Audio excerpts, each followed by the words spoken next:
जय जिनेन्द्र। शुद्ध ज्ञान के पात्र, घड़ों का दृष्टांत और नंदी सूत्र का ज्ञान। 4 प्रकार के घड़े बतलाए गए। नीचे से छिद्र वाले, मध्य से खंडित, ऊपर से कंठहीन और संपूर्ण अखंड। जो नीचे से छिद्र वाले हैं, उनमें यदि जल भरा जाए तो वे जब तक भूमि से संलग्न रहते हैं तब तक उनमें से जल खास नहीं निकलता। कई श्रोता भी ऐसे घड़े के समान हैं।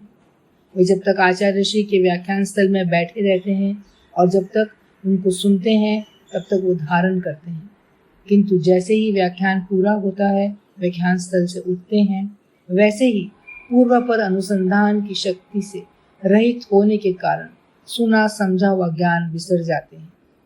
ऐसे श्रोता धारण की दृष्टि से एकांत अयोग्य।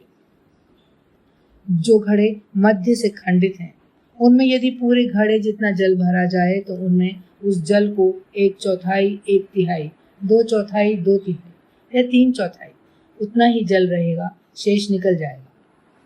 और कुछ श्रोता भी इसी प्रकार के होते हैं।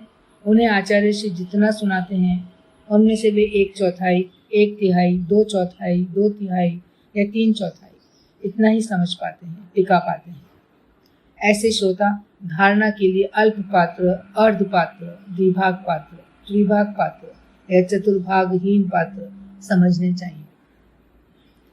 जो घड़े ऊपर से कंठहीन है, उनमें यदि एक घड़े जितना जल भरा जाए तो उनमें से कुछ कम संपूर्ण जल समा जाता है और श्रोता भी उन घड़ों के समान आचार्य श्री को जितना सुनते हैं उनमें से कम संपूर्ण समझ जाते हैं और जितना समझते हैं उसे धारण कर लेते हैं।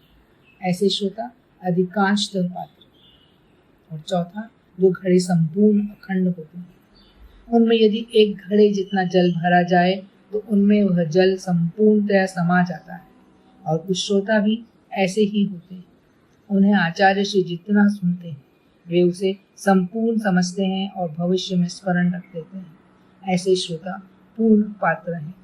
हमें भी इसी प्रकार के श्रोता बनने की कोशिश करनी चाहिए। जय जिनेन्द्र।